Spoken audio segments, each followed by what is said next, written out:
This was all just flat land, and a wash has now been cut in our property. Look at that. This is all new. This was all flat.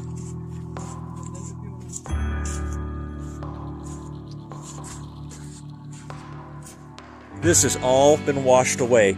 This is about, Yvonne, do me a favor, go stand next to it so you can see how deep that is. So you can see how deep it is, right to the top of her boot. So that's probably about 16 inches of property has just been washed away.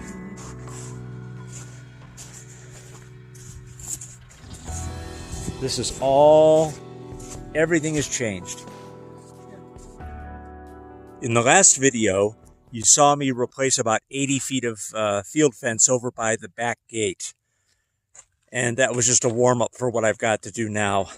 This is the fence that is separating our property from an adjoining property.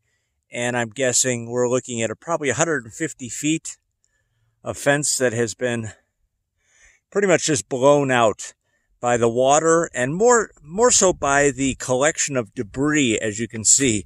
Oh, by the way, remember the footbridge I built? Anyways,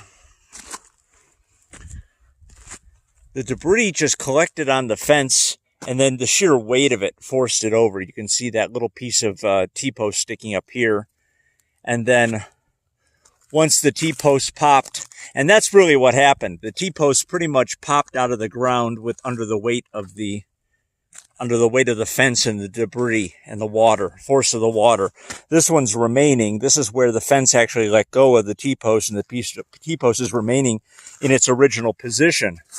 But most of the T-posts are like this one here, and were just literally pulled right out of the ground. So what I'm going to do is I'm going to separate all these T-posts from the wire fence, and then I'm going to remove the debris from the fence, and I'm going to see if I can reinstall the T-posts and lift this fence up into its original position. First thing is to remove the T-posts from the fence. So they're held down with just wire clips.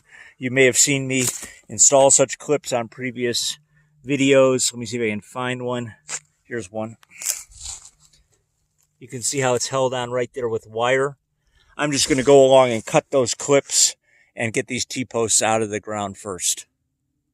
I'm just going to take my time. I'm going to come along here in stages, and I'm just going to start clearing this debris off this fence. There's no way that a fence like this is going to move when you've got tree roots, branches, and boulders on top of the fence. If I had a tractor, maybe I'd be able to pull this out with brute force, but I would probably end up breaking the fence.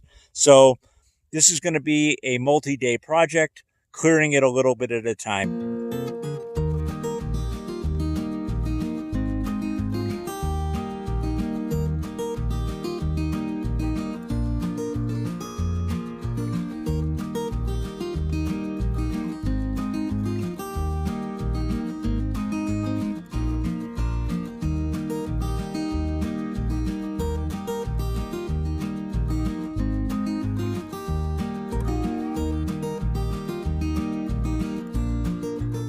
Sometimes I gotta listen to my own advice and go into old man mode and just take it step by step.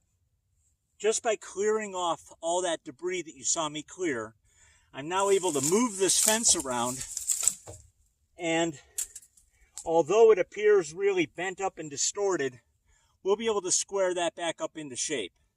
So I'm just going to clear the rest of this off for today, and then tomorrow I'll see if I can completely move it, flatten it out, and reinstall it.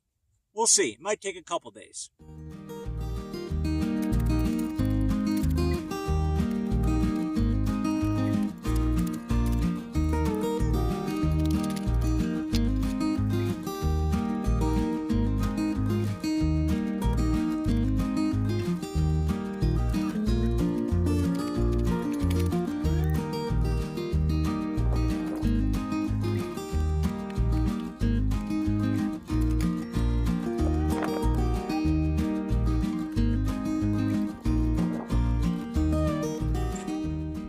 I know some of you might be thinking, you're using the wrong shovel. Get a pointed shovel.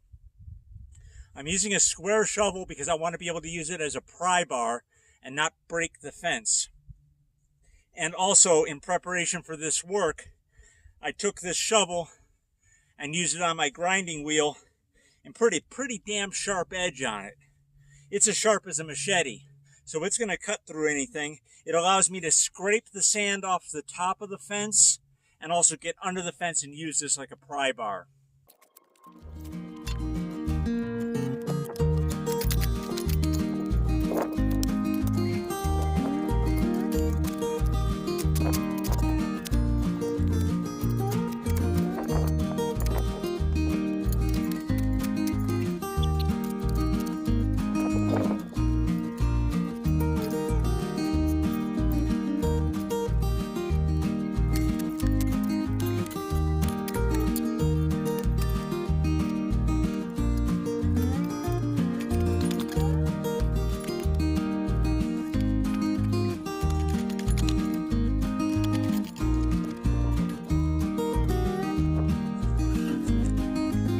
I know, I make it look easy, don't I?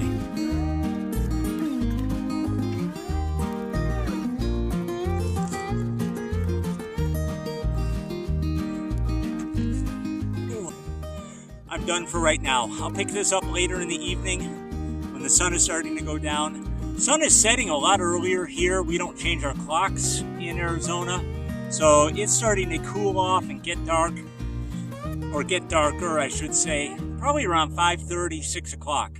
So I'll be able to come out here and get another hour's work done.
Okay, I've got all the T-posts set, and what I did was I used the one center T-post that held its position during this flood, and I used that as my marker point. I took that, reestablished that line, and then eyeballed it down either end to set the remaining T-posts. Now that those are set, I'm going to cut the fence loose, and I'm going to figure out where I'm going to put an additional 4x4 wooden post set in concrete. And the reason I'll need that is that after I cut it, when I restretch the fence, I'm going to need something to nail it to. Luckily, I've got a 4x4 handy as well as a bag of Quikrete. So let me figure out where I'm going to cut this fence.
So the post was set yesterday in Quikrete, and it's solid enough to use to staple off and stretch.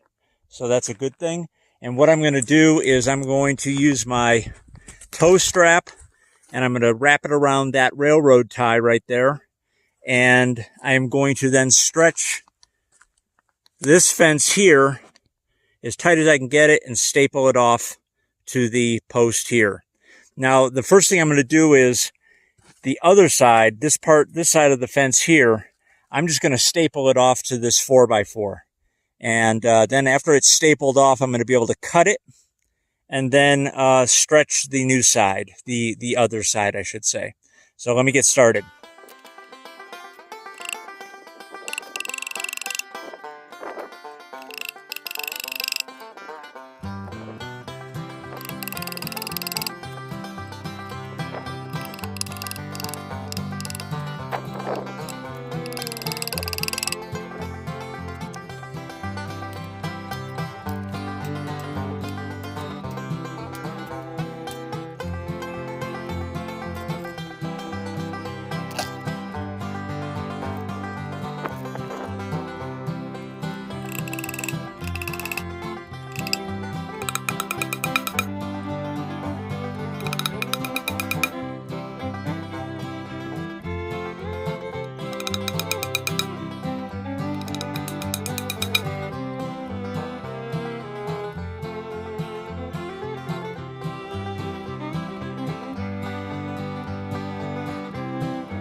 I've got my come along attached to the fence stretcher.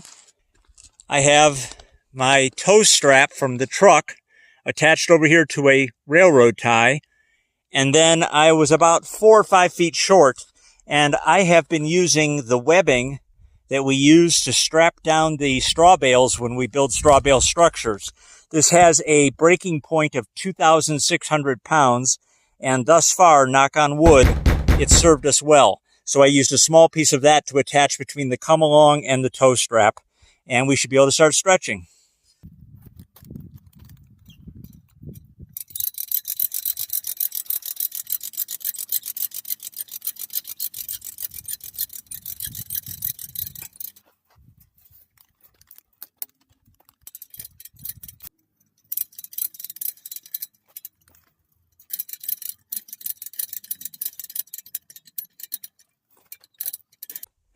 It's getting tight, but what I have to do is go down the fence line and make sure it's not buckling or hung up anywhere.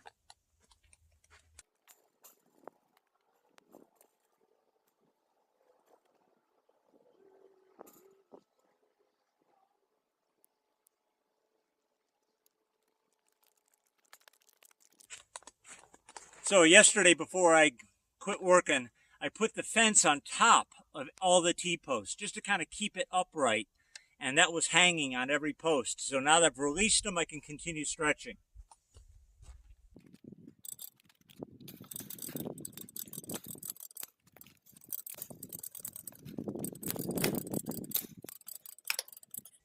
All right, it's real tight, so I'm going to go down the line again and check it one more time.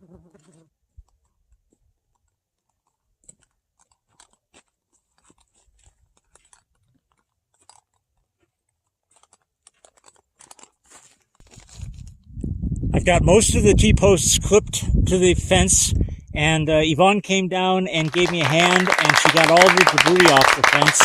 So we're stretched, we're clipped up until this point right there. I've got 2 more T-posts to do, and once these are clipped up, we are good to go. After 4 days of hard work, our back fence is back up and doing its job. We were able to salvage all of the T-posts with the exception of one. One was bent so badly I couldn't even straighten it in a vise. But all of the fence was able to be reused. There were no breaks. We were able to stretch it and get it to fit up in its proper position. Real nice. You can see there's a little bit of play in it, but that's typical for a field fence. All of the T-posts have been secured using T-post clips. Minimum of 4, as many as 6 or 7 per post. And now if we have one more thing to do, it's probably just clean up some of the debris that's left over. Here you can see in this stripe right here is where the fence was laying and all the debris that accumulated because of the flood. It was one of the things about the property that we really liked was the fact that it was fenced in. There are a couple areas around the front property line that do need to be worked on, and they are really badly buried, but nothing was as extensive as down here. Guys, thanks very much for watching. Again, we appreciate all the support. So any questions, let us know. Thanks very much for watching. Hit the like button, hit the subscribe button, ring that notification bell, and we'll catch you in the next video.